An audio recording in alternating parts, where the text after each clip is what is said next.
Gather, veterans. It's time to join the fight.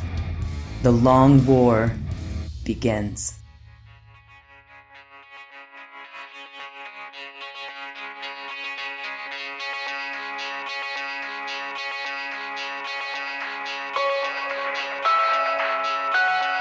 This is The Long War. I'm Robbie B. And joining me once again are my partners in crime, Kenny Boucher, Stephen Four, Mike Haspel, and Jason Craze.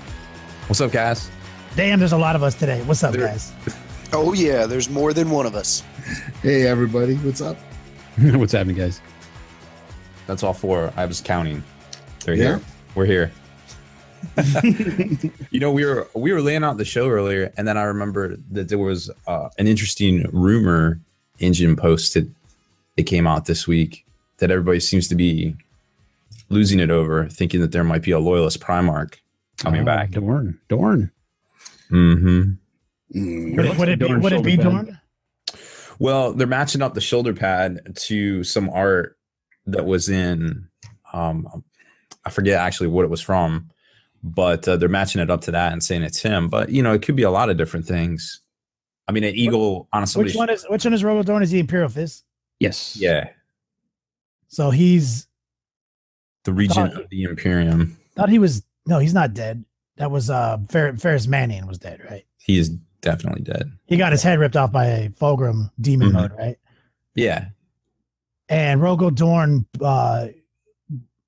made Garrow taste the back of his hand, right? On the flight of the Eisenstein or whatever. Yeah. Yes. All right, just trying to get my facts straight. So Robo Dorn was the guy like, who fortified Terra. Yeah. oh, Snizap. Okay, this guy's killed got Alfarius. Yeah, they found his hand after some boarding action, but then he was missing. And that was it. Wait, they literally found his fucking hand? Yeah. Like his fist. They found his fist. Well, yeah, they found his fist. There's, you know, gauntleted. With his actual hand inside of it? Yeah, they like, you know, whatever grimdark DNA tested it. Yeah, wasn't that the whole story behind the Crimson Fist? The grim dark CSI Miami did. Yeah. I thought at one point in time the Crimson Fists had whichever fist they had red was the hand that they found of Rogo Dorn. That might be true. Cool story. I like that. I'm going with that regardless if that's true because that's baller. That's new fact. Seems legit. That's You fucking. can't. That is what is happening right now. So this guy coming back, he's gonna have a sweet robot hand, obviously. Oh, yeah. Like Luke Skywalker level. Luke right? Skywalker, yep. Ow, why'd you cut off my hand? Classic. That's the I don't quote too. That's the literal quote from the movie. Yes. That's how I remember it. Yeah, it's not. It's close enough. Close enough It for was government. like pretty much a gangster rap, if I remember it. The gangster rap was word for word the same as the movie. Yep. They even said I'm your father bit properly, everything.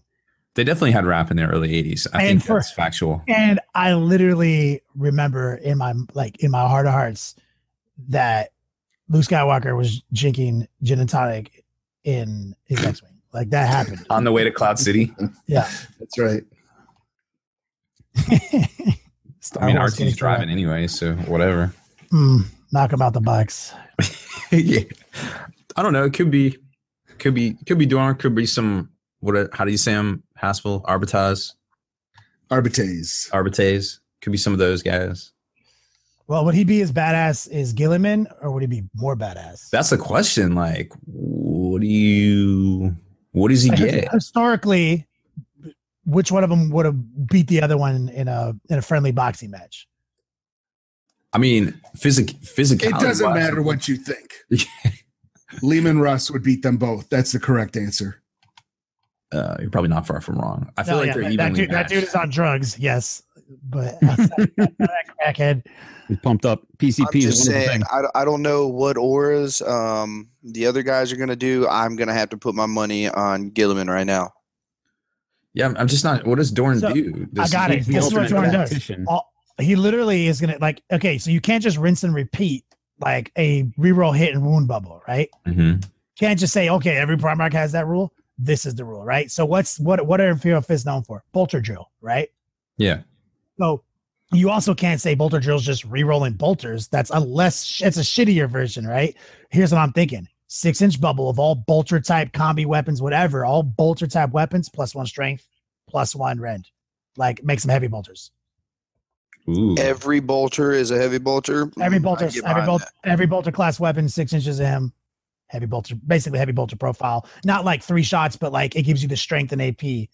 Yeah. Of a heavy bolter. What if a heavy bolter would be the strength 6 -2. Oh, and it proves. What if you could like move and fire? Like you could. You already can. I mean, at 18 or something. You know, no doubt. No doubt. Okay, so obviously I am 100% behind this because now the combo-ness in my mind says, well, good. Well, I'm going to have him and Gilliman in the same army. So now my bolters are re-rolling to hit of 1s to wound and to hit. Yeah, remember, this is a thematic option because you can already take a shitload of heavy bolters and put them around Gilliman and he rolls everything, like you just said. Yeah. Like, so you need is not to just rinse and repeat those. You need to come up with exciting thematic rules. If bolters are their jam, what makes a bolter in the hand of an Imperial Fist more deadly than the bolter in the hand of this other guy? It's maybe like, and I would say like rerolls, hits, and wounds, that represents maybe more volley fire in my opinion, versus like if it's improved strength and improved AP, that's precision fire. Like they get it done. They know how to place it. Yeah, absolutely.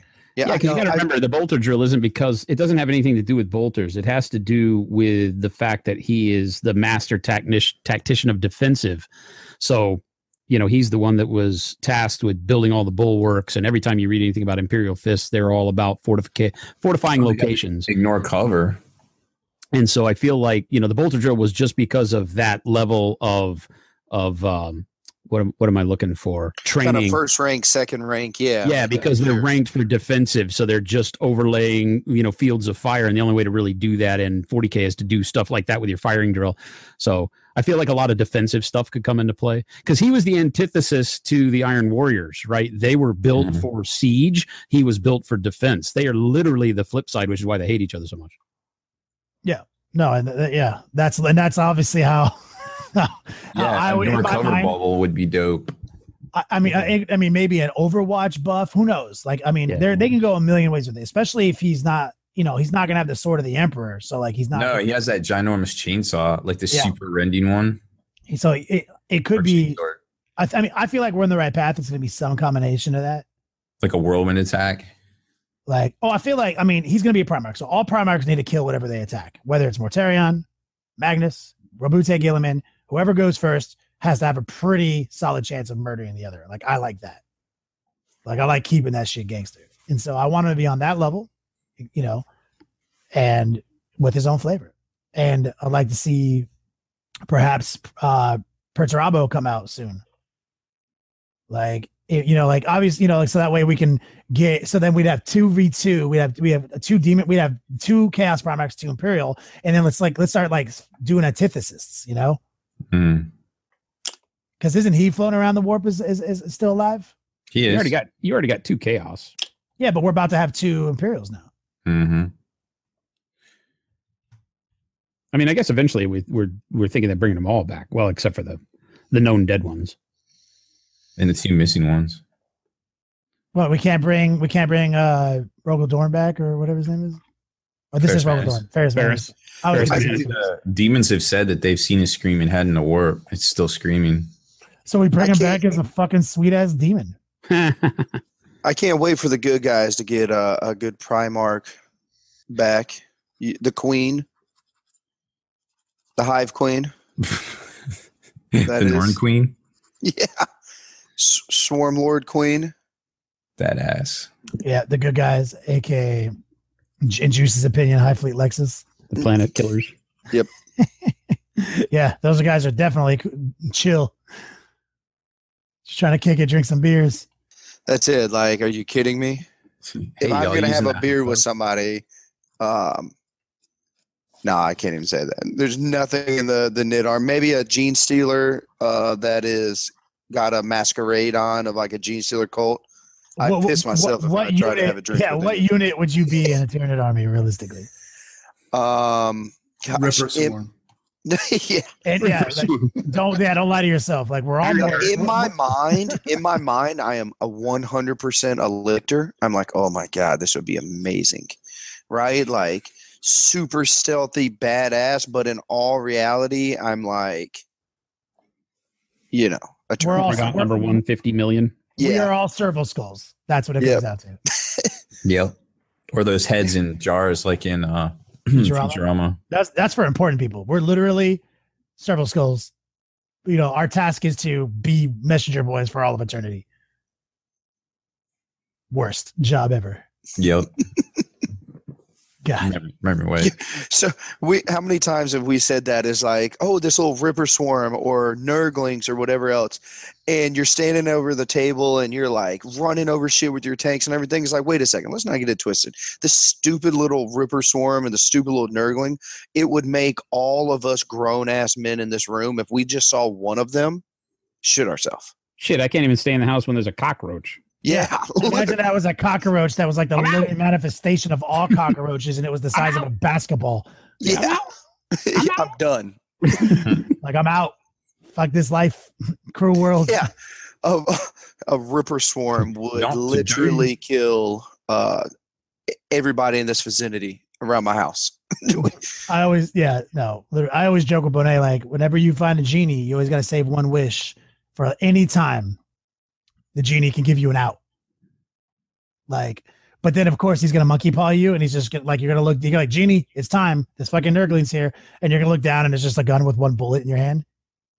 Yeah, you're like, fucking goddamn genies. Damn it, genie. Don't say be I careful. didn't give you anything. Yeah, Gotta be careful. You're like, anyway, tabletop marketplace, Rob. Yeah, we got some stuff.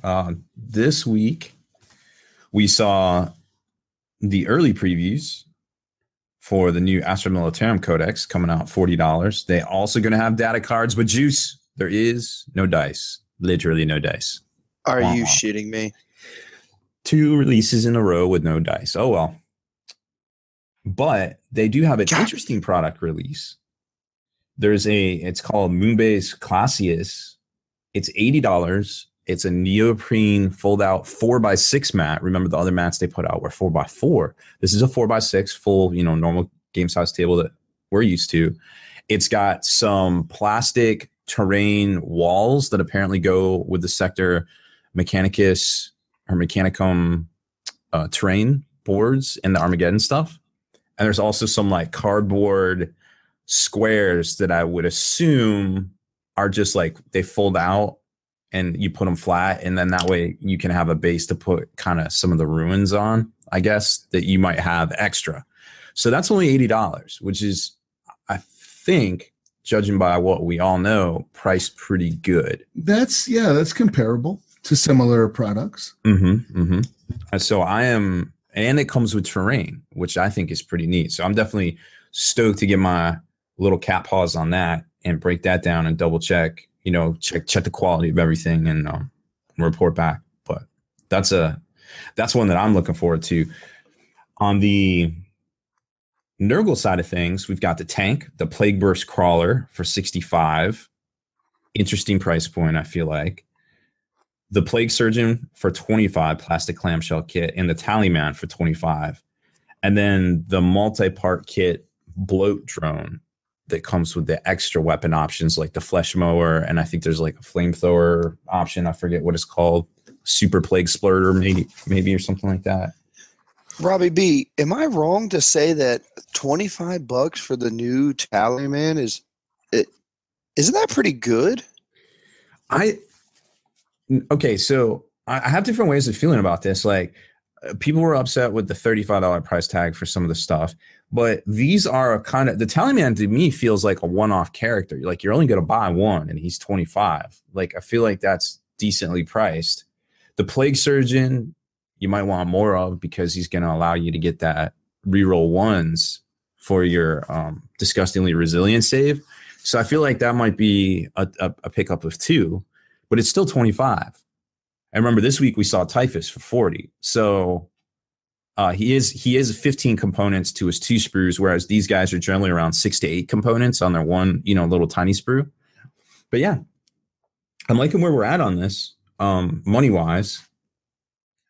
Now, granted, who knows where we're going in the whole like value kind of thing. I was trying to look up the floated bloat drone to figure out what that other weapon was on there.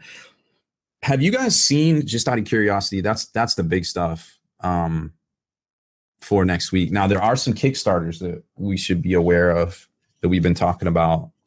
The Empire of Men Kickstarter is out live right now. You probably saw us talking about that on some of the Twitch and stuff. That is a heroic 28 millimeter scale kind of extended World War kind of scenario, but they have that real world kind of feel that we've seen in our miniatures from a lot of different games out there.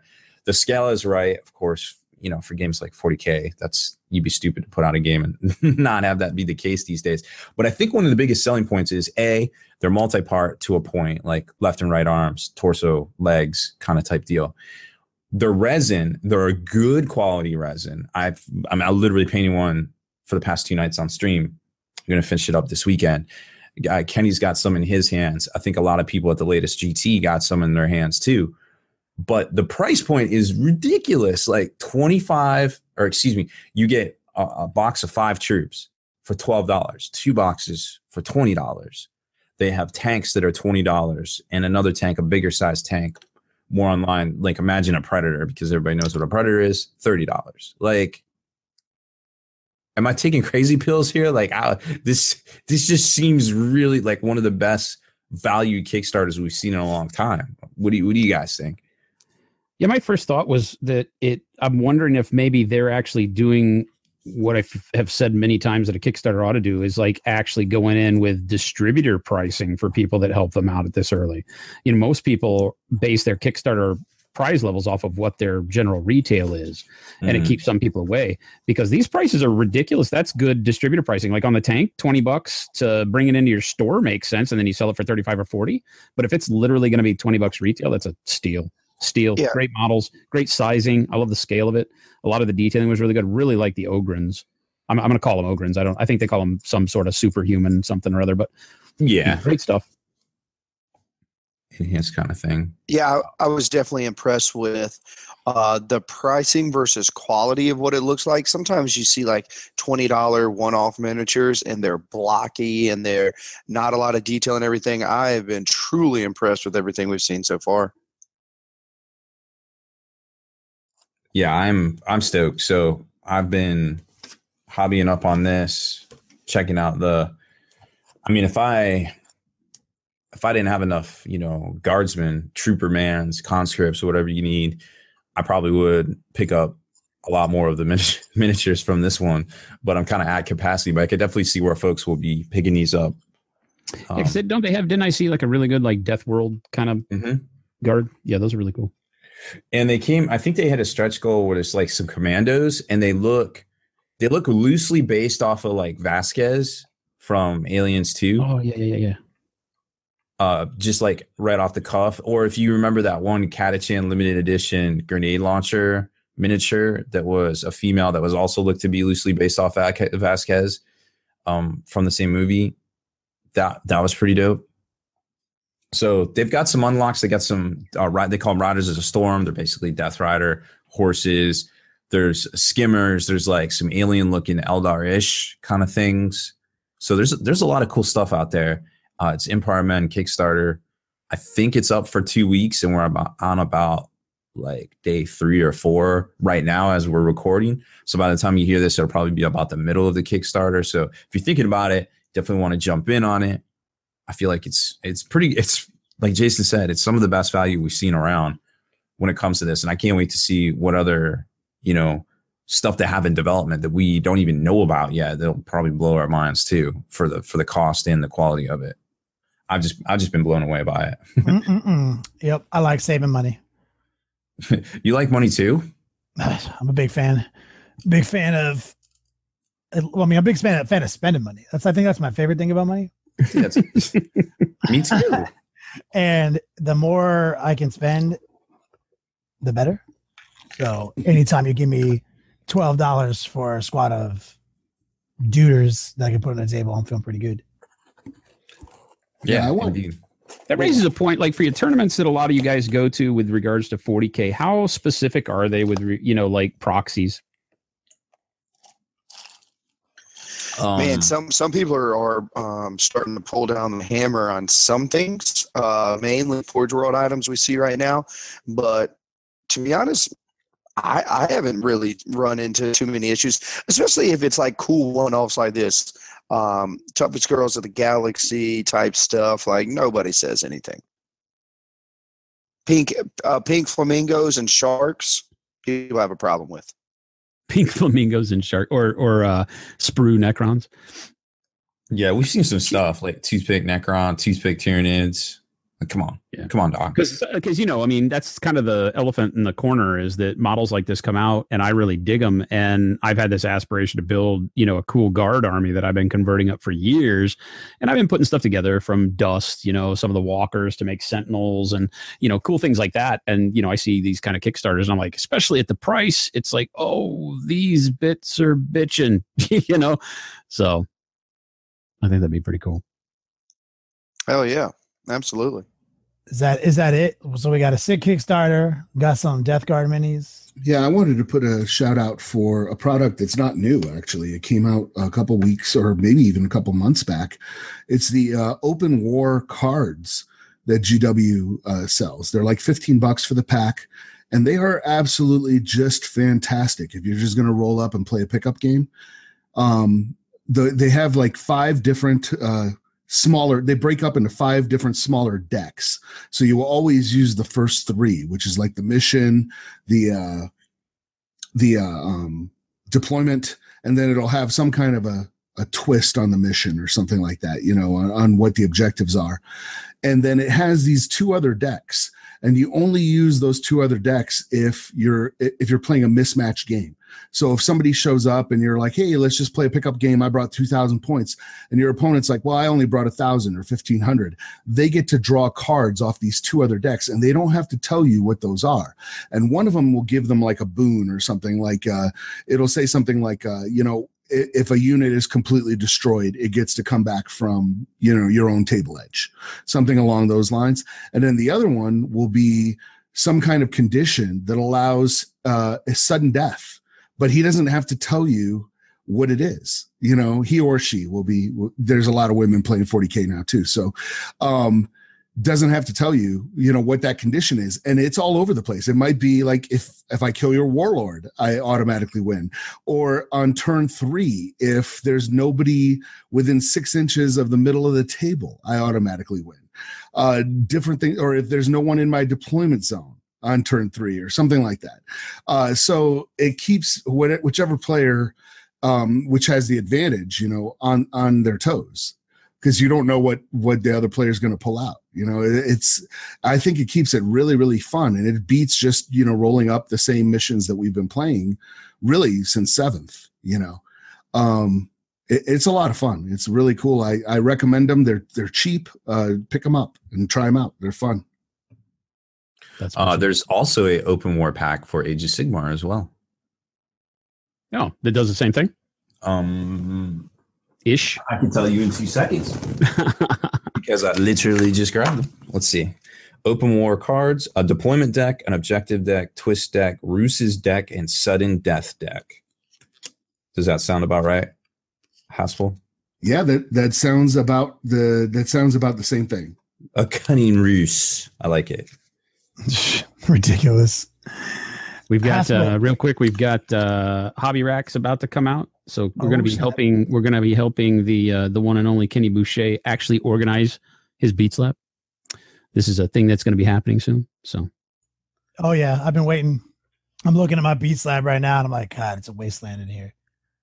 And brush soap, Kenny. I'm waiting to send you the brush soap. Oh please, I can't wait to get some of that. Wait, is that going to be the custom mix? What is it? The unicorn tears? Yep. Jen has come out with her very own scientifically proven concoction for brush soap that is absolutely miracle worker. Like I've been using brush soap since the dawn of time, it seems, and I've never had anything work this fast to absolutely strip your brushes clean and not be toxic or abrasive or any of that. So we're super stoked. Makes sense. We should have had ladies on this earlier. Look at how pretty their hair is compared to our hair. Yeah, they know. They got something figured out, and we're all pouring turpentine on shit. So Dude, yeah, literally, I've had long girls' length hair now for about a year, and it's horrible.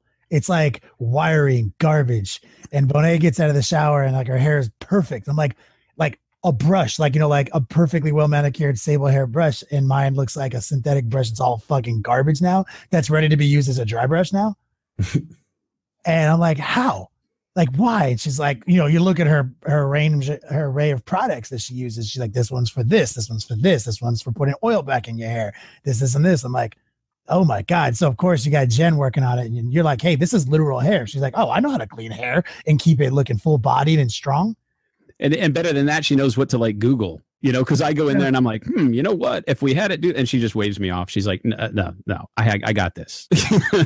Damn. And she turns out this soap, and the only real hard thing we had was getting the consistency. We want it to be like a clay that you use as opposed to a hard soap or a liquid, because I feel like there's always some waste. Whereas with a clay, you only get what you need. You use what you need. It lasts longer for the weight that we sell. So we're really looking at it from, I believe, all angles. And I've been using it now for the past few weeks. And it repoints your brushes. It conditions them overnight. It literally does everything. And I've never had my brushes be better for longer than in the last week and a half as I've been using it. So, dude, I'm so stoked. Excited.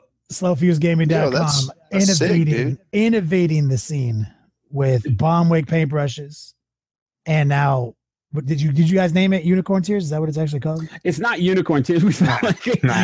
No, it's Jen's Drunken Brush Soap, or Drunken Brush Goop is what it's called. So it's Jen's Drunken Brush Goop, because it does have like adult beverages in it. It does not have alcohol in it, but it has adult beverage in it. So that is awesome. It's like a splash of gin, some of this, some of that. I like that. That's pretty awesome. Yeah. Before we do anything, I wanted to remind Haspel that he went to Salt Lake City's Comic-Con, and he said in the webcast that he had shout outs to do, and he asked us to remind him during the podcast. Yes, that's right. Yeah. So while I was out at Salt Lake, I met some folks that were veterans of the Long War, which was really awesome. It was really, really cool. In fact, one of the places where I was signing next to the author Dan Wells, who's way more popular than me, and he was just like, it was a great icebreaker, because a couple of guys, I think it was James and Brett, came up to the table, and they were just like, oh hey, and we're talking about the Long War, and then when they took off, Dan's like, so you run you're on a podcast that's about 40K, and he's a big 40K player. And it was like, who knew, so it was just really, really cool to be able to talk. I also met Michael and his son, and Jeremy, who is very, very cool. So thanks for coming up and saying hi, guys. And this next week, I may not be on the upcoming podcast, because I will be in New York City at New York Comic-Con stalking William Shatner. New York City. Get a rope. Nice. Yes. So I'm looking forward to that trip. It's going to be fun. That's going to be awesome. And as far as more Long War sightings, the 7th October, I'll be in Temecula at SoCal Games and Comics doing a painting class. It is sold out, but you can come by and hang out for lunch and we'll grab a drink. That's happening. And I will use that as a segue right into more information coming out, because we obviously dropped some big news last episode about the Long War Doubles in partnership with SoCal Games and Comics coming out in January. We'll have more information probably about the same time I'm doing this paint class in early October for you guys. So we're going to put that up everywhere. Everyone will have more than enough time to plan that trip, because it'll be all the way in January, right before LVO, right before Adepticon. So if some of those events don't line up for you, and this seems like this is what you want to do, perfect. Come say hi. Mike Haspel will literally sign your copy of Graveyard Shift in hieroglyphics.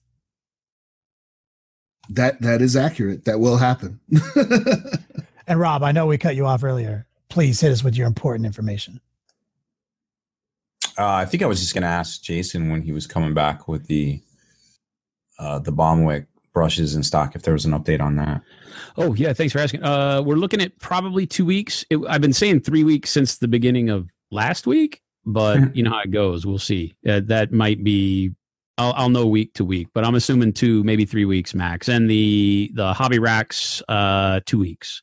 So we've got those in manufacturing queue. We got a new cutter local here. We're doing all the packaging in house now. So are you telling me I have the literal only one pack of Bombwick brushes like that you can get right now for potentially 3 more weeks? You literally have the only full pack of Bombwicks. I've got random singles here to handle customer service issues, and that's it. We gave one away. There was a great benefit event last weekend back east that was for a form of black fin anemia. Oh, I always forget the name, but one of our viewers contacted me and had me do some stuff for a raffle, and they generated $2,200. And one of the things they gave away was the other last set of Bombwicks. So we were happy to do that. But yeah, literally after that, that's it. So, right now until we get the reship. So you know what's gangster is this Friday, obviously. This Friday is the last stream of the month for Next Level Painting on Twitch, right? And that means there's going to be like a mega raffle, a subscriber giveaway. There's going to be 2 dice rolls for epic swag. And that is literally your last chance to get my Bombwick set. Because after that, the first, 5 brushes in the set? Yep. The first 5 ordered, gift bags that I send out every month that have brushes in them, get those last 5. So that's it.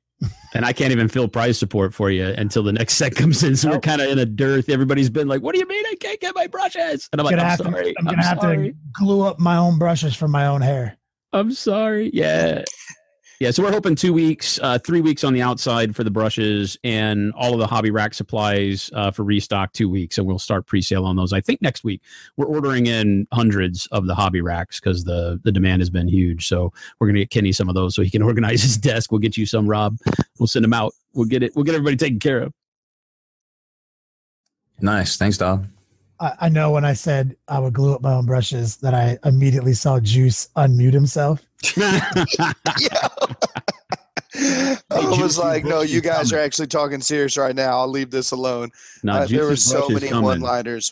We're going to knock it out of the park with the Trident. So, yeah, absolutely. We now know that Jason, part of the Trident brush that we're going to create, we have to utilize some of Kenny's dry brush hair. Ooh. that will be. So I'll go to the salon and have them trim my split ends, and then be like, save those for me. They're like, are you serious? I'm like, they sweep them off the floor, put them in the Ziploc bag. Put them in. It doesn't matter that you get other people's hair. It doesn't matter. All I know is better. It's a multi-blend. This is the special blend. Dude, we wouldn't even be able to count all the money if we were selling next level Sasquatch hair brushes. I'll tell you one thing. The brushes will never wear out. I'm not gonna say they're good. I'm not gonna say anything about that. I mean, you're gonna have some wiry ass brushes that every hair at a different 90-degree angle, but that shit will never quit. Never let you down. Yep. All right. So before we go on commercial break and actually do some real content and talk about Astra Militarum, we do have a segment that we're going to start trying out here for a while, because I feel confident saying this now. Me and Mike Haspel have been talking about on the side starting up a secondary podcast. We're not going to tell you much about it, but it will be dedicated to things like this next segment that Haspel is going to lead us in. Yep. So that'll be coming soon. And this segment is about the new Star Trek Discovery, and I'm going to keep it short. I gave a much longer review on the webcast, so if you're interested, you can go check that out. But essentially, the too long didn't read version is that it's kind of Star Trek meets The Expanse, and that's not really a bad thing. It's pretty cool. I'm going to break it down into like three things I liked about the show, things that I want to complain about but I can't, and then things I hated about it. So to start off, the things that I liked, it is definitely in the Prime universe. A lot of folks are saying that it is JJ Trek. Some of the ship designs look a little JJ-ish. There is some lens flare and stuff like that, but I feel that's just current day production values. And asking the showrunners and creators to stick to 1960s props and production values is just not realistic in this day and age to try to tell a story. So I feel like a good way to go into this show, if you haven't watched it, is just to pretend that what if they made the 1966 show in 2017? What would it look like? And I think they got the look right. It looks really, really good. The ship looks like a military vessel instead of a Apple store in space. So I think they did a really good job with that. I love that they used the old 60s sound effects for the transporter, for the doors, the red alert klaxon, different things like that. Just actually, sent chills up my spine when I heard them. I was like, all right, you got that. The opening theme song uses the old theme. It's modified, obviously, because it's a different show. But it's pretty good in that sense. They do some stuff. It seems like they adapt their science fiction when they feel like it and then throw it out when the rule of cool applies. I'm going to try to keep this as spoiler free as I can. There's a section where there's a woman who is in a spacesuit, and she's going to fire thrusters. And a lot of times when we see shows, they have the thrusters fire out the back and people go flying off like Superman. If you really did that, you would pass right out. So the thrusters actually shoot straight out of her back so that all the G's are hitting her as if she was lying down, which is the way the human body can absorb the most G's. So that was actually pretty cool that they did that. However, later on in the show, they did some stuff where they apparently didn't understand what a light year meant, and that light takes any kind of electromagnetic radiation takes a long time to travel anywhere. So it just was kind of interesting. So we'll move on to the second category, which is things I want to complain about, but I can't. One of them is the kind of exposition that Star Trek uses. I want to complain about this because this is the type of exposition that is really talking to the audience. It's not talking to the characters. It's when one character talks to another character and tells them something they already know. As an example, and this is not in the episode, this is just something I'm making up as an example, where the first officer would turn to the captain and say something like, hey, we can't beam these guys up while the shields are up. Well, yeah, I know that, number one. That's why I'm the captain. Or they talk about something that very clearly they would have been in the same briefing. It was like, yeah, I was sitting right next to you. So why are you repeating this? And I want to complain about that, but I really can't, because Star Trek has been doing that forever. It's hardwired into the Star Trek DNA. The other thing I kind of would like to complain about, but I can't, is when battle is joined, it looks like a game of Starfleet battles. Everyone is in two dimensions and lined up perfectly against one another, almost as if they were on a 6x4 table. And you can just, see that, oh, okay, it's my turn to roll the dice or whatever. There is no Z axis almost, or it's an extremely limited Z axis. Again, can't complain about that because that has been in Star Trek all its DNA. Trek is really about the old ships of the line maneuvering, and we're not even talking like World War II. We're talking like older than that. We're talking, about Trafalgar, where they're maneuvering to deliver broadsides at one another and everything. And if you remember in Star Trek II, it was mind blowing that Kirk pulls this huge, incredible tactic and says Z minus 100 meters, and Khan can't find him, and it's a submarine move, and Balance of Terror submarine script that's repurposed for spaceships. It's nice to see that again. Could they do better? Absolutely. Other shows have gone all 3D, with Babylon 5 and stuff like that. But this is Trek, so I want to complain about it, but I kind of can't, because Trek has been doing that from the get-go, and it'll keep doing that. So it's like, okay, it's just a minor little gripe. And overall, that's what I had. I had some minor nitpicks. The Klingons, they can grow on me. It's not a deal breaker. I initially do not like the Klingon design. I love that they threw in a bunch of little Easter eggs in there, all the talk about Kalis. I love that all the Klingon speech was actually in Klingon, subtitled, which was that's a lot of work to put into when you think about it. You know, it's a made up language, and now you have to teach and coach actors on exactly how to pronounce the words and everything like that. And I felt that some real love was put into the show. They made some references to the Black Fleet, which is from a book called The Final Reflection. So that showed some hardcore Trekkiness. Later on, they had a reference to a Vulcan ship called the T-Planahath, which was like a throwaway reference in Star Trek IV, The Voyage Home.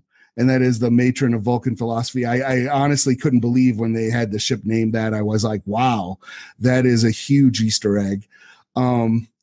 It has its problems. It's not, you know, it's not incredible, but I would have to caveat that and say it's not incredible yet, because the first 2 episodes are effectively the pilot. Star Trek has had historically not very good pilots, you know, with Broken Bow, Caretaker, Encounter at Farpoint. These were not high points of the show. It's like you watch those the first time they're on, and then you kind of never revisit them again. And for a pilot, this was frankly outstanding. It was really, really good. It did have a lot of issues. We'll move on to the thing I hate. The thing I hate comes down to one thing, and that it is on CBS All Access. I feel like they just really messed that up. And I should caveat that I think that's only for the United States. Everywhere else is on Netflix. And Netflix actually footed the bill for this thing. They paid for the entire first season. They paid $8 million on average per episode. And it shows this is the best Star Trek television has ever looked. So I feel like they made a deal with the devil maybe by going to CBS. And I understand that CBS is trying to launch this thing, but unlike HBO, where people get HBO just for Game of Thrones, HBO has a dozen other shows on there. You know, they have, you know, the Wire, they have a million other shows, Boardwalk Empire, all this other stuff. I can't imagine what else I would watch on CBS All Access that is worth me getting that. So I probably will not get the CBS All Access. I will probably just wait and have them and buy the show when it comes out in a year. So that is all I really have about Trek. And a lot of people were asking me on social media. So that is my Star Trek review abridged. Solid review. All right, guys, let's take a quick commercial break. And let's talk about them Astra Militarums. Veterans, I've got news for you. Get your best deals online at dicehead.com. Long War Vets, call or email for your best vet deals. That's dicehead.com. Dear veterans, quickly, make your way to thelongwar.net and find out how to reap your hard-earned spoils of this long war. For our allies at secretweaponsminiatures.com have rewarded us all with an extra 10% discount on all Secret Weapon Miniatures merchandise. So stock up, dear veterans, and enjoy.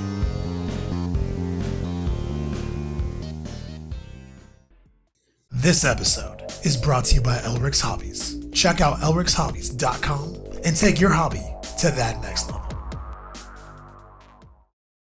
So Astra Militarum have a codex coming out. It's going on pre-order this Saturday. Will be out next week, but we started to see some teasers from Games Workshop. Now, I suppose Juice could offer a little bit more insight about, you know, the current state of what people are playing for the Guard. I think everybody's pretty up to speed that it's conscripts and mortars and stuff. But now we're starting to see some previews that, hey, some of these things like regiments are going to have really dope rules. You're going to be able to customize, you know, the look and feel and also the play style of your armies to these regimental doctrines like we used to see back in 3rd and 4th edition, which is really cool. Yeah, absolutely. You killed it right there, Robbie B. Is like, I am guilty. Just left a major event and did pretty well, and all my conscripts were Cadian models. Why not? You know, we haven't had any other reason to.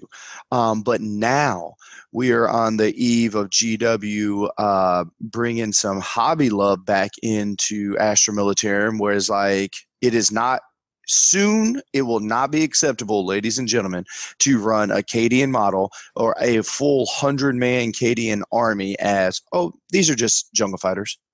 Here's Harker and here's a bunch of Catechins, now. Like, no, that's not acceptable anymore.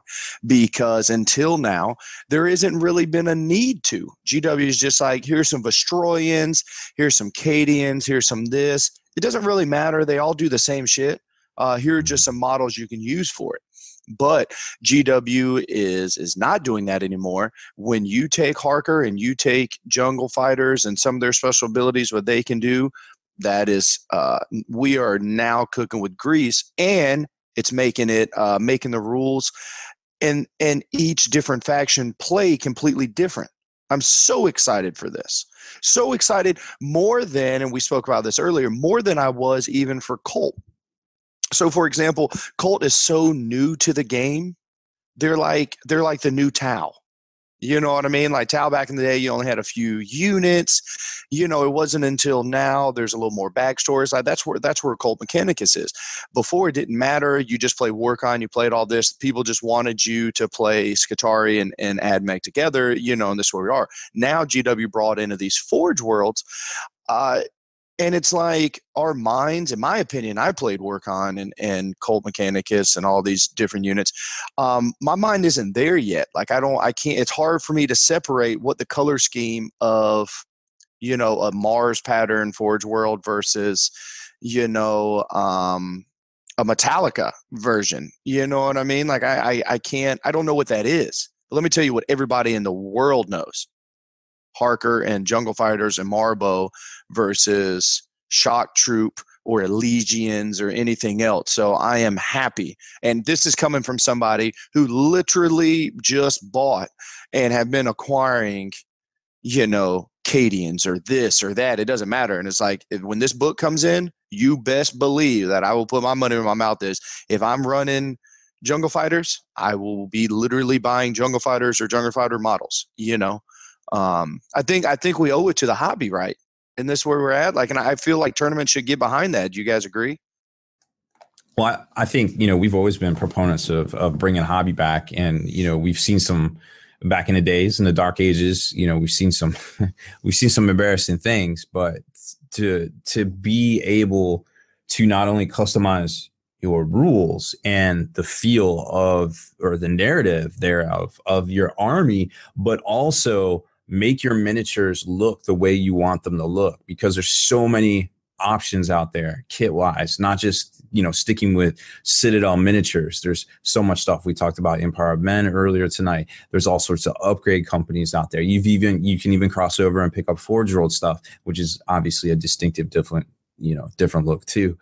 Like there's so many opportunities out there that if you are not hobbying, and I feel like, Games Workshop's going to get to this point where they're going to put an emphasis on the hobby, because that is part of it, that, folks need to be ready for this, like taking the same old garbage and being like, yo, these are scions. Yeah. Juice made that point though. Like we have not had rules that differentiated why these different Imperial Guard models that have been manufactured should be played. They're purely for funsies, 100% meaningless.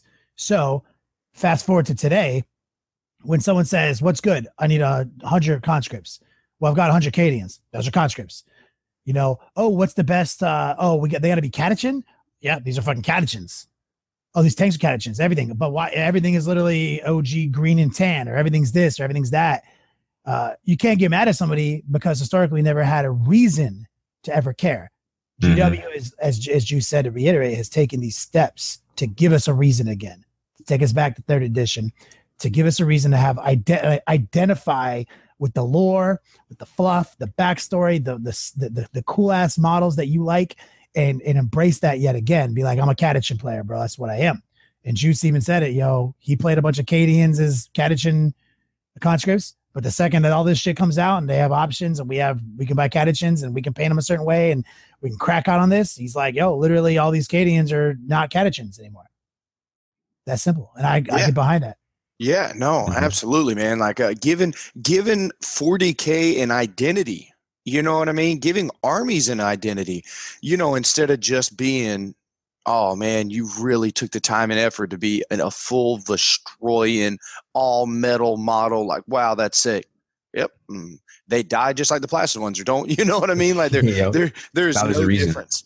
And I know that we're not going too much in because we don't have full books yet or anything else, but let me explain what they have done. I've been I used the phrase earlier, butt puckered for the last little bit since the Cult Mechanicus book came out since the AdMeg book came out, because I'm still happy with the book. I like the idea of it. I like how they brought the Forge Worlds. I like this, but for the actual unit by unit line type, it's basically the Index converted over with Forge Worlds. To backtrack one step, that's not the love that the Chaos got, right? Chaos got full on love. And so I was riding high when that happened. I was like, whoa, Astra Militarum needs to get Chaos love. They're an OG in the game. You know, they deserve that time and effort that a Chaos got, and I saw this cold. So I was kind of worried about that this could be like a lackadaisical push or this and this because they're worried about getting books out. But some of the spoiler rules that they have released have got me back to, I think this is going to be a unicorn of books. I think that this could be one of the best that they've dropped yet. And the reason why I say this is one of the rules. Kenny, I think, harps on it more than anybody, and it's such an amazing point. It's just don't give us universal, this army ignores covers, does, re-rolls everything. That's stupid. Yeah, boring. Lazy. Don't you are good game writers, like y'all come together and make some cool rules, and that's what they've been doing. And when I mean looking at it, I'm like, how can you justify the point cost of Lehman Rutzes of this when Forge World have got 80-point units, when they're cheap mortar teams? I will be frustrated. I've been saying this for a while. Tell me under any reason, Kenny, why a damn stupid toughness 3 mortar team should be more than 27 points for a squad of 3. Like, no, and you've broken the math down on what they can kill, how many points back they can get for turn, and that's sometimes GW doesn't go that hard. But they have lately been looking at how competitive tournaments are, listening to what some people are talking about, and they are making adjustments. They have this. We're looking at a preview right now, guys. We don't have like a whole bunch of rules, but we're looking at a preview, and in that preview, they said some of these doctrines that apply to infantry and tanks, aren't going to apply to everything. And then they also said, like, conscripts and bane blades, for example. So they're listening. Yeah, no, absolutely. They should. And I mean, to caveat with that, to go in on, I completely agree. Conscripts and the biggest of tanks that have the best of weapons should not be getting the most basic of upgrades that serve for all the other vehicles to try to put them on par, but so I think to myself, with everything being so point efficient, how I will be frustrated if how they fix things, air quotes, is to simply lower the price of some things and jack up the prices of others, because now all you've done is saying, well, all these mortars I've acquired, they're all trash to me. I don't care about them now, and I'll acquire 15 Lehman Russes. And that's not good. That's not where we want to be at either. But let me tell you, they have done their gangsterness to put the Lehman Russ, even base chassis, the most back on the iconic map. Imperial Guard vehicle of all time. Of all times. People used to put one down on the table. Do you remember, Haspel, back in the day when Space Wolves literally can field a Lehman Russ? I still have one.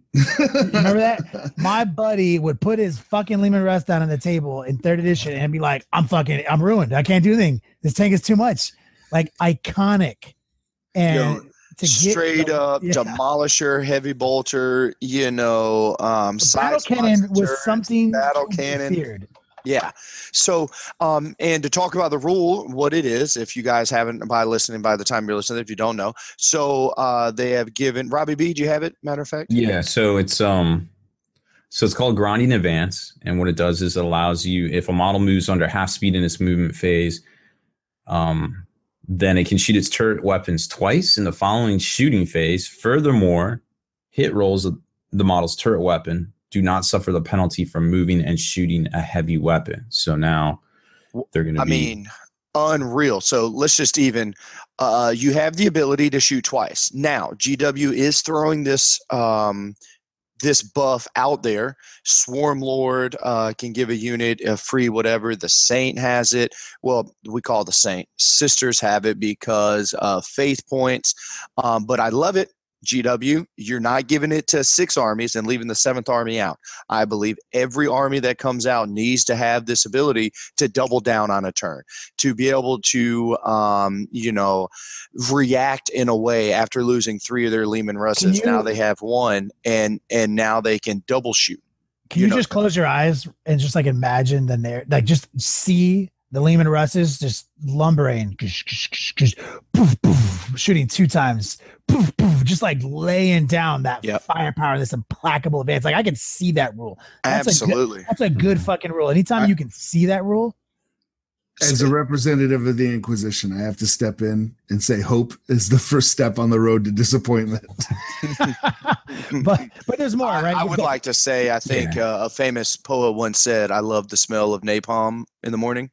That's a truly epic, a famous philosopher, actually. Philosopher, excuse me. Philosopher. But Rob, they leaked doctrines too, right? And we're talking about catechins or Katashans, as some insane people that we've mentioned. As some intellectual individuals, Katashans. Yeah. There's a doctrine that is fucking amazing. So paired with this, and just to make sure, the rule that we just talked about with the Lehman Russes being able to move and shoot twice, that is just a flat baseline. Lehman Russes do that. Yeah, that's just a grinding advanced rule. Now, catechin potential Lehman Russes, Robbie B. So they've said that all the regimental doctrines, like Kenny touched on, will apply to infantry and vehicles. So a little bit different from what we've seen with like chapter tactics and stuff for Marines and Chaos. Infantry units with this doctrine for catechins add 1 to the strength characteristic and 1 to their leadership if they're within 6 inches of a catechin officer. But that doesn't matter to this discussion. What matters is each time a vehicle with this doctrine fires a ranged weapon that makes a random number of attacks, e.g. a heavy D6, 2D6, you can reroll 1 of the dice used to determine the number of attacks made. So, wow. Let's just talk about one thing. When I heard about this rule at first, I was like, "Oh, Rob, did you say each time the unit shoots, you can reroll 1 of the dice used to determine the number of attacks made each time? Each time a vehicle, yes. Juice, how many times does a Lehman Russ shoot? So my Lehman Russes will always shoot twice. So correct me if I'm wrong, but do battle cannons have a random number of attacks? Come to find out, facts, they do. They roll 2d6 and keep both of them. Add them together. So battle cannons are 2 dice. That's how many shots you have. Correct. Oh, okay, cool. And so and how many times do you get to do that? Twice. And so it's 4d6. Each individual instance, you get to re-roll 1 of those dice. Correct. And Kenny, let's talk about why that is so much more powerful than the counterpart of just saying you get to re-roll the result. I hate, you get to re-roll the result. That's terrible. Because I rolled a 3 and a 4 and I got a 6 and a 1. The strongest math in the game is picking up 2 dice and getting to re-roll any combination. Absolutely. Being able to re-roll any combination of those 2 dice up to all of them. So we don't get to reroll all of it, but you do get to pick, you get to fish for the one you want. That is, the worst one is you have to pick it all up, right? Mm-hmm. The best one is you can pick 1, 2, or 1 or both up.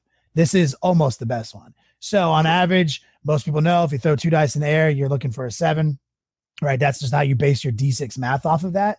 And that a 7 can be attained many ways on 2 dice, right? So what's our favorite one? Right. And my favorite one is a 6 and a 1. My favorite, because you know what happens when you get to pick up a 1 and every time. Every time it's always a 6 afterwards. It's always 100%. A 6 right after it.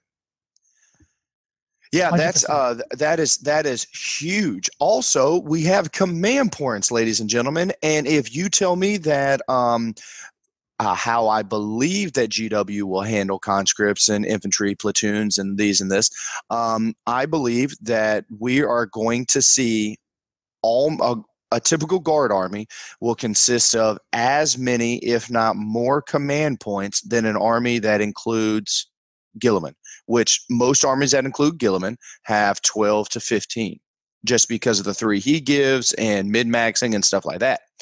I truly believe that we are going to be, as a guard player, you will be able to easily fill out multiple battalions and get, if you have Creed, if you have this, it doesn't matter. So, Kenny, if you really... It's really easy to make a brigade out of Imperial Guard.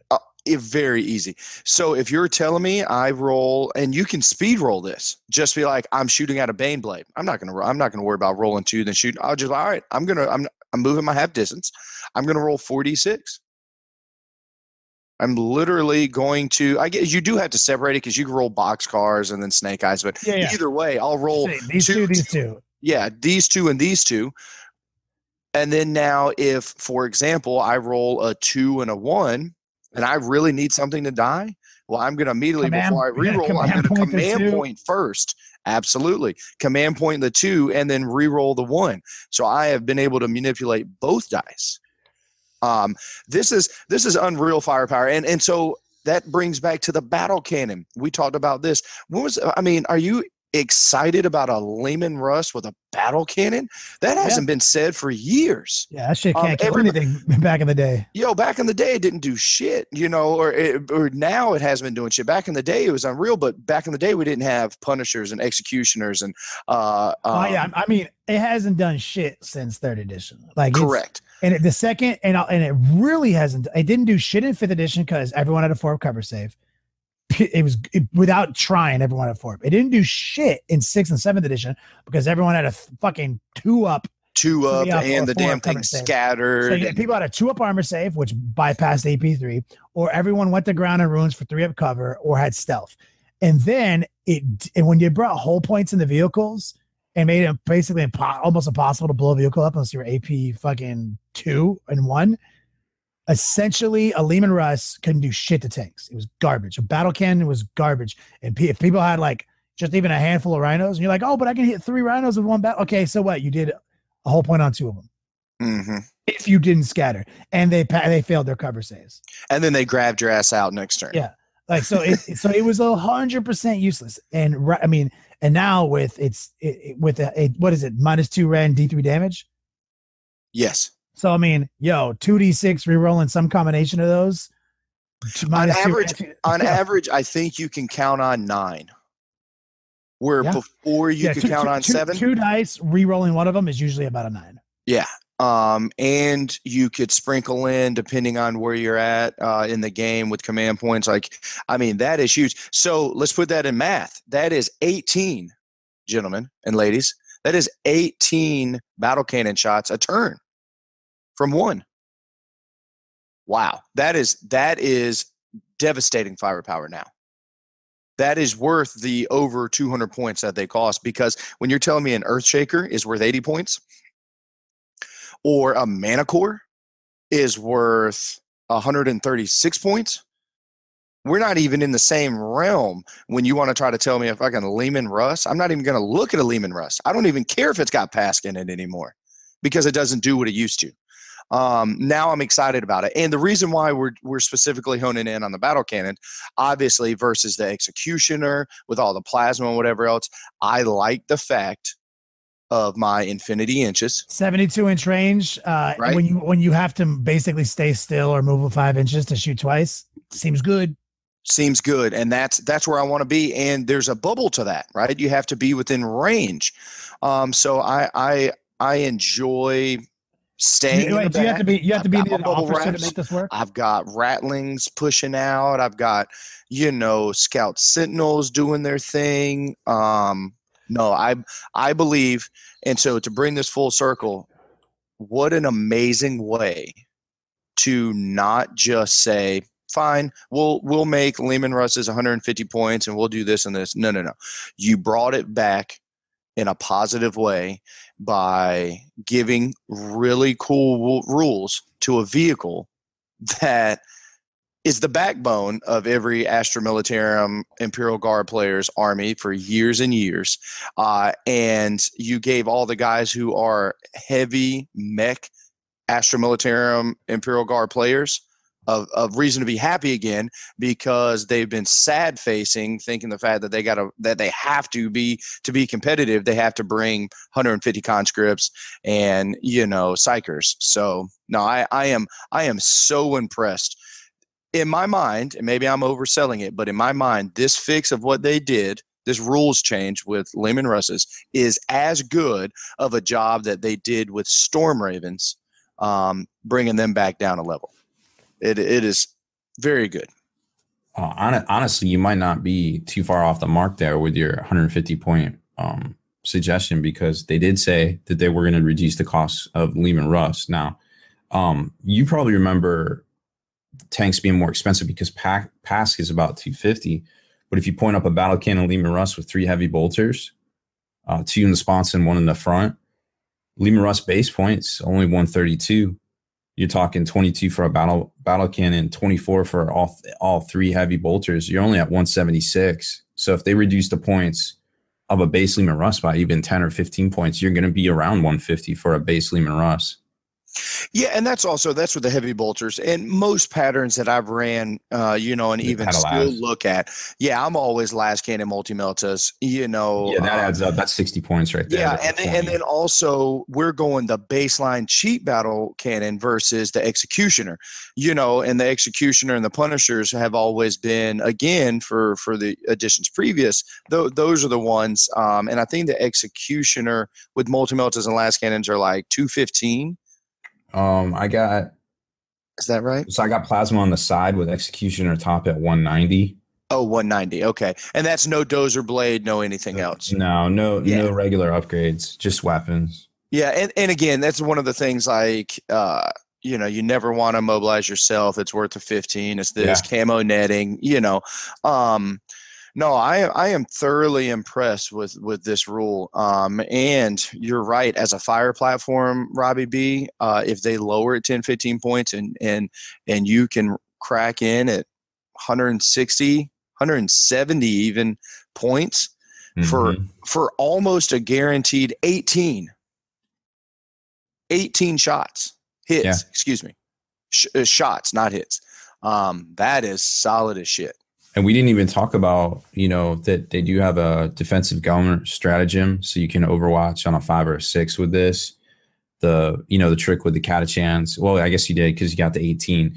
Pask even can throw his orders on one of these tanks, and now they go from, remember, they would normally be moving and shooting, hitting on 5s because of heavy weapon. That's not a thing anymore. So they're moving and shooting, hitting on 4s, double shots, rerolling 1s if Pask orders them. So those are really good numbers on, hitting and stuff. So, man, Yeah, and then now Pask can issue an order to himself. Oh, no, he literally specific. Every other rule in the game says things can happen to the individuals that do it, except him. He can't make himself go faster. Yeah, it's such a shame. And we should fact check something too. Probably I can't pull out my phone right now, but I think the Demolisher cannon, which changed to D6 shots if the squad has more than 5 or more models, I believe. So that's another great opportunity for that reroll. Yeah, it would be tough. 5 models for a Demolisher cannon on a vehicle squadron? I think it said something. Well, so yeah, if the model shoots at a unit that has 5 or more models, you get a D6 instead of D3. Oh no, you change it to type heavy D6. That is part of it. But I thought there was an FAQ. Maybe it's 2D6. I swear I remember something like that. There's a lot of guns in the game that you get more dice if the units are bigger. Yeah. Mm-hmm. I mean, this works well for mana cores, for basilisks. This is just a good rule. Shadow Sword even. This brings in, I imagine the Shadow Sword is not going to get it. Imagine it's going to be like conscripts aren't going to get. Oh yeah, super heavy conscript. Yeah, probably not. Yeah, you know what I'm saying? Like, I imagine that the best part about this rule is this as a preview, is this shows you that post Astra Militarum Index, it is now viable, 100% viable to have very competitive Astra Militarum armies that are not just 100 conscripts and Earthshakers and mortars. Like there's going to be really viable ways to play outside that box. Yeah, and I want to run down just a few thoughts and maybe like a little bit of a prelude to the codex coming out for anybody who says, yeah, they're going to fix it. You're not going to be able to run conscripts or run this. And like, look, it doesn't matter. You want to know why everybody's been running conscripts? Is because they're a point or two cheaper than a guardsman. Okay. At the end of the day, a guardsman player is going to buy the bubble wrap. Yeah, you got to recognize a role. Every unit, like units have Brimstone Horrors have a role. They are bubble wrap. Guardsmen have had that role forever. Conscripts, we actually didn't use a lot of conscript bubble wraps because you only got 20-man squads and you only got one unit of conscripts if you bought a platoon. So people just bought platoons and maxed them out instead. So you're just saying, hey, I can buy as many conscripts as I want. Like, that's why we're doing it this way. But if you make conscripts not the answer, we will find the solution. So it's meaningless. So 3 points a model versus 5 points a model.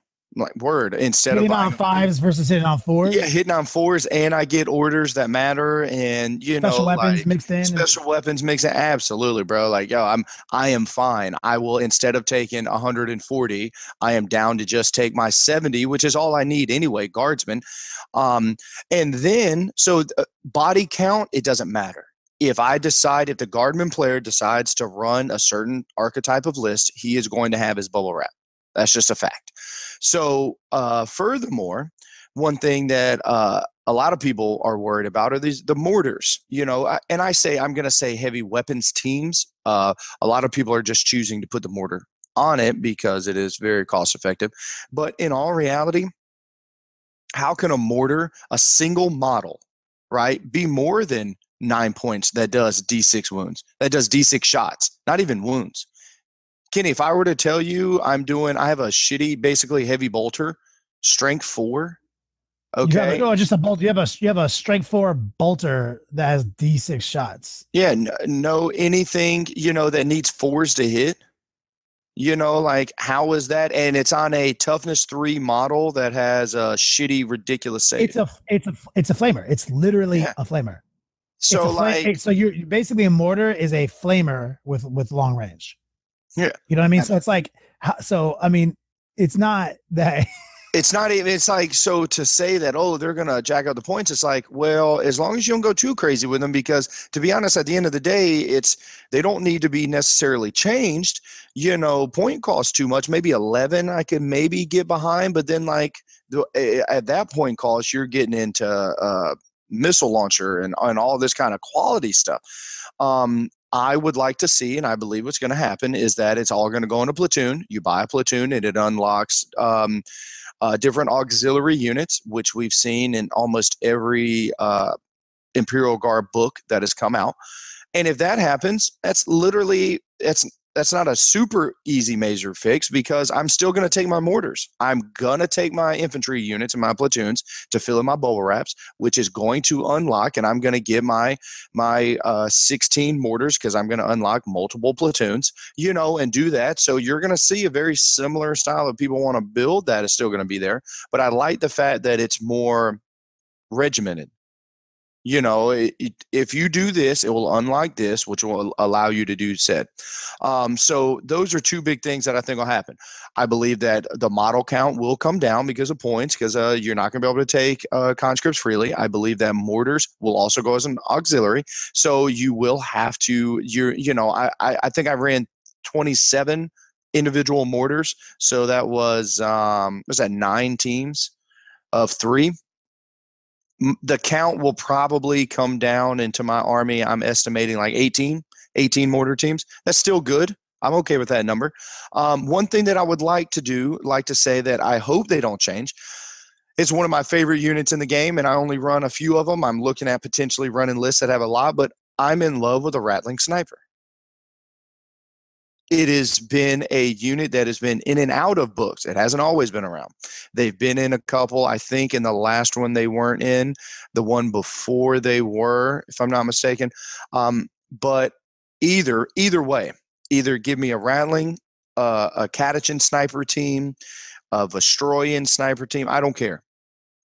With the amount of characters that are out here, the Malefic Lords, the mirror match in Primaris Psychers, the changelings of the world, this and this. Please do not take away the Astra Militarum's ability to put characters in check. we need that, I think, in the game. That's you need to be able to pick on. I mean, you need snipers to do what snipers do, like for real. Absolutely. You know, we need this. For everybody who's like, oh, the Saint is the boogeyman for 150 points. I don't believe she is. I believe she's perfectly okay where she is, because at the end of the day, if you are lax with her and think she's just invincible, she's 150 or gun her down with las guns. You know, is she only 150? 150, and then each one of her Gemini are 50 points. Which you don't have to buy them. You don't have to buy them. That's right. So she can be up to 250. Yeah. I was like, damn, 150. Yeah. Gangster. One Gemini is like the best, because you get to like her in one, because then she gets one back every turn. You don't get to go over the one that you bought, but like you basically get one. But they're almost not, but it's not nearly as good as it used to be, because the second you take a one on the Saint on her, and then you bring a Gemini back, you have to keep taking ones on the Saint. Yeah. Because that's how the rules work now. So it's not even remotely necessary to take Geminis on her now. Any of them at all, yeah. But so I love the fact that they have snipers that are so accessible, that it can sometimes in some local metas shift things just because the ability that they're there, if that makes sense. You know, what was the list? Oh, Kenny ran it one time. It was the dreaded thought of ever running into 3 Lamb Raider Crusaders. Oh my God, the old Dark banner Angels, bolters and all this shit. The banner of destruction. Yeah. Triple Crusader, like people with a force field generator, 4 invulnerables. Yep. We just talked about it so much. And I made the army. I only played it like once, I played it a few times, but we talked about it. And so what happened was the meta shifted so fast. People are like, well, can you beat that list? You can't beat that list. Go back to the drawing board. If you can't beat 3 Lamb Raiders with voice shield, blah, blah, blah, blah, blah, don't even come to say, damn. You know, another one, Kenny, I'll go down this with you. Remember when the Bite Black Talons came out and they were doing killer this and this? You know, back in the day, they never came out because the thought of having 3 Helldrakes would just table that. Yeah. Literally 3 Helldrakes or 4 Helldrakes would the Black Talon or what are they called? Black Knights or the Black Knights, yeah. The Black Knight Plasma Talon spam Dark Angel list with 2-up rerollable Jinx saves and all this stuff. People are like, this army literally they table everything. It was like, even though no one was really playing Chaos, people were like, but 3 Helldrakes. Literally 3 Helldrakes. Oh, 2 Helldrakes. Army literally. Is dead. And people are like, oh shit, you know, so like, and that's the thing is if people start, you know, so that's how interesting the competitive meta works. You know, like and it's true. Like you can call it what it will, and that's why some armies, when you go to a tournament, they call them meta breakers. You know, they just build, and they didn't really think about things, and it worked out to a positive. And we've seen people, and we know people who have thought about the meta so much that they get to a tournament and completely get waxed because they overthought it, or they thought that we call it the noob combo. That's, you know, you call it Street Fighter, you have the noob combo, but David's been calling it the noob combo on 40K for years. David says that, remember how good Dark Eldar Witch Raiders were? Yeah. In 3rd edition? Oh, yeah, man. I miss you remember that? David and Hod used to play that shit all the time. That's my brother and his best friend. And Hod was, you know, crushing people with the dark, the witches. And he's like, anytime he lost the game, he'd be like, got noob comboed. What happened? Played this guy who's been playing 40K for 6 months. What did he have? All he had was heavy bolters and whirlwinds. That'll do it. 3rd edition, like dude goes on to lose every game, gets massacred, gets tabled, goes first against Hod's literal GT winning army that he wins every event with, goes first, literally just starts shooting heavy bolters at Raiders and dropping whirlwinds, gets a pen on, you know, positions it to hit like 3 whirlwinds, gets a pen on 2 of them and a glance on 1, rolls a 6 in the pen, but since it's ordnance, everyone inside's dead. Literally does, you know what I mean? Like does double damage because it's open top. Like, I mean, literally just aces Hod on turn 1. Hod's like, I can't beat the new combo, bro, with this army. This meta buster, you know? Like Yep. No, and that's exactly it. So having the boogeyman in the room sometimes, and you know, we're talking a boogeyman of, you know, Kenny, how do you feel about this? 100 rattling snipers is 700 points. Seems good. You just got to make statements like that. Like, yo, for real. Like, and I'm just saying, like, what would you do for 700 points out of your 1850 or 2000 points? If you played Imperial Guard, if you just said I have 100 rattling snipers. I just said I have 100 rattling snipers. And 1,100 more points. They have all my bubble wrap I need. They have all the this I need. They don't have to worry about getting deployed till after both sides have deployed. So I get to be kind of where I want. You actually get to make the best bubble wrap. Yeah. And I can be closer to you, further you. I can fill up the center board so you can't destrike in. Literally, that's 700 points, homie. And 100 shots, hitting on 3s if they don't move, converting 6s into mortal wounds. I think 100 shots equals 19 mortal wounds against something that so 19 mortal wounds, and if I'm wounding something that I need 5s to, because most things are higher than toughness 4, it's like 19 mortals and like 24 armor saves, or excuse me, 40 armor saves. Do you reroll ones with them? When the math is so big like that, I don't even worry about trying to reroll ones because it's like 11 or 12 mortal wounds. Yeah. But kills any vehicle in the game practically. Literally, it kills. And if I shoot 100 shots at Mortarion, he's dead turn 1. I'm gonna give him 11 to 17 or 16 mortal wounds, and then each mortal wound. He has disgusting resilience. Whew. I'll cripple the shit out of him. Not gonna kill Mortarion, but you'll kill Magnus. I got to do the math real quick. Disgusting resilience is on a 5. 5, and he has 18 wounds. And I don't take any minuses, so that's 66. I won't say any. Now Juice has to know. Juice has figured out the best new bubble wrap. They take conscripts away from him. He has 100 rattling snipers. Mm-hmm. That's the new heat right there. You heard it here first. You can't beat 100 rattling snipers. Go back to the Beats lab. That's it. Figure out a new list. So I'll do 11 mortal wounds and 22 armor saves. That's a lot of armor saves. Yeah, because each mortal wound is a armor save. In addition to, yeah. Well, he fails he'll fail 7 saves. But yeah, I mean, Imperial Guard. Would you like to know more? I think the new GW preview is going to come out by the time you're hearing this podcast, so we'll know more about conscripts. We don't know anything about that at this moment.